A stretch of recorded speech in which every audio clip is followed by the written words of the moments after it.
Over the 20-year history of the Battlefield franchise, there have been many great maps worthy of praise.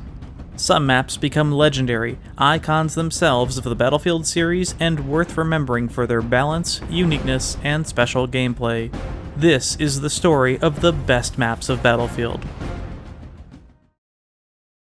Perhaps to the surprise of many Battlefield 1942 players right now, Operation Battleaxe finds itself in the roster of best maps for some fascinating reasons. In a game full of maps riddled with simplicity, 1942's Operation Battleaxe doesn't do much to break the mold. In fact, it's one of the most basic of the entire lot. What you are looking at is the entirety of Battleaxe. Two main bases sit on opposing hillsides with a fortified valley in between. With no map boundaries, the playable space is actually massive, but in practice, combat is largely confined within. Here, 6 symmetrically placed objectives are so tightly packed they might be among the closest in the series. Each objective is almost cookie-cutter identical. A single bunker with a flagpole outside, with sandbag lines covering the front-facing sides. To go into detail about them all would be repetitive. The main thing to note is that each has an extraordinarily small capture radius, such that you almost need to sit on top of the flagpole. Every point also has an ammo crate just outside, while the furthest back bunker toward the mains contain the only med locker inside. Additionally, these rear bunkers provide the controlling team with a set of 2 respawning Panzer IV or Sherman medium tanks. Most importantly, each bunker only has one spawn location, the inside. Yes, you heard that right. 1 spawn point per objective.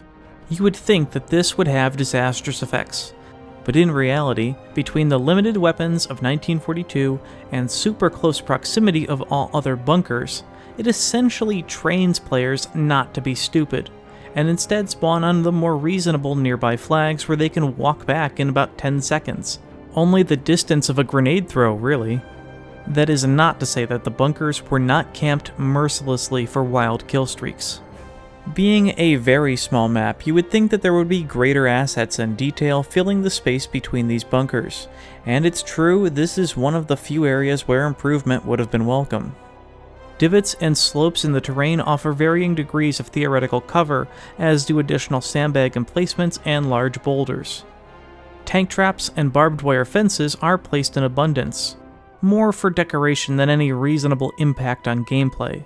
Still, it gives the map a bit more personality when compared to its often empty map siblings. In this desert battleground, infantry rumble, usually to the tune of grenade spam. Surprisingly, given the rapid respawns of most players in close proximity, and the ample openness between objectives, players have room to dodge most grenades and engage with guns. What results is a massed, almost Zerg-like train of infantry pushing back and forth. A swarm of players would win an engagement between points, and push in before the enemy players respawned in the bunker. When they did respawn here, they were usually greeted with instant death. The flag would then be neutralized, and the process would repeat to the next objective. This is distinctly similar to the player hoarding and NASCARing found on some maps of Battlefield 1, like Passchendaele or Nivelle Nights, and it might be the earliest example of that type of gameplay in the series. But this doesn't fully explain why the map is special. Unlike those future designs, Battleaxe's main bases are integral to its success. Each is set on much higher ground with only a single dirt main road up the opposing ends. Inside, each base contained a few buildings for decoration and cover, 1 armored troop transport, 1 heavy tank, 1 self-propelled artillery vehicle, and notably, a small airfield containing 2 fighter planes apiece. Being on the high ground, all of these vehicles were only attackable once they peeked over the hill, or in the event that enemy planes dove in. As protection, each team possessed 3 stationary AA turrets to help them deal with the inevitable airstrikes. These were effective against all but the best pilots, and even then, they could still be aimed over the valley and take shots at planes going after targets. It's similar to how planes play on Battlefield 5's Arras. The added bonus of planes changes the style of the map from one of infantry to one of battlefield. protecting your planes, going after the enemy AAs and runways, and even using your mounted LMGs to bring them down added a fantastically fun dynamic. Then you had the tanks, which transformed the infantry game in the valley. No longer did you just have medics grenade spamming, but anti-tank rockets firing and engineers defending objectives with mines and dynamite. When combined together, this constricted layout allowing aircraft, heavy armor, and infantry truly did excel. Tanks, despite strong weapons, had clunky driving physics, and were vulnerable to grenades, rockets, and other vehicles. It was commonplace to see armor exploding left and right. But what if one team dominated? With such close flags, it certainly was a possibility. Surprisingly, this was also tempered by the location of the two tanks provided on the low ground. This armor duo helped keep attackers in check by providing clutch defense without the need to stroll down from the mains.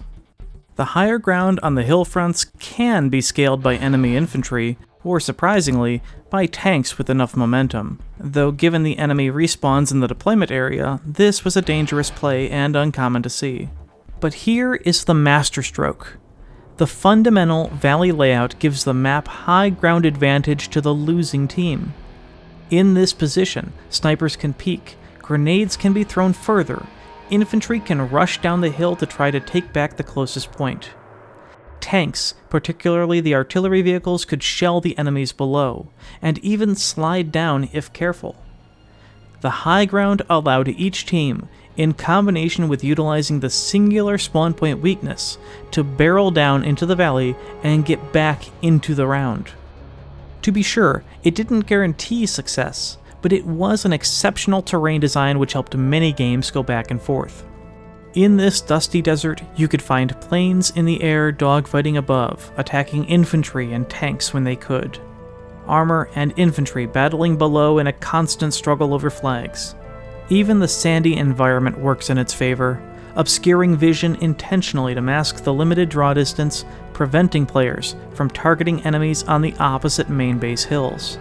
So you see, simple as its design may be, Operation Battleaxe exemplifies everything that Battlefield aims to be, and it did so from day one. Fast-paced, dynamic gameplay, a chaotic map environment, a balanced structure providing each team with the ability to come back and win, and perfect mixed vehicle infantry gameplay, all on a scale that keeps the battle flowing from start to finish.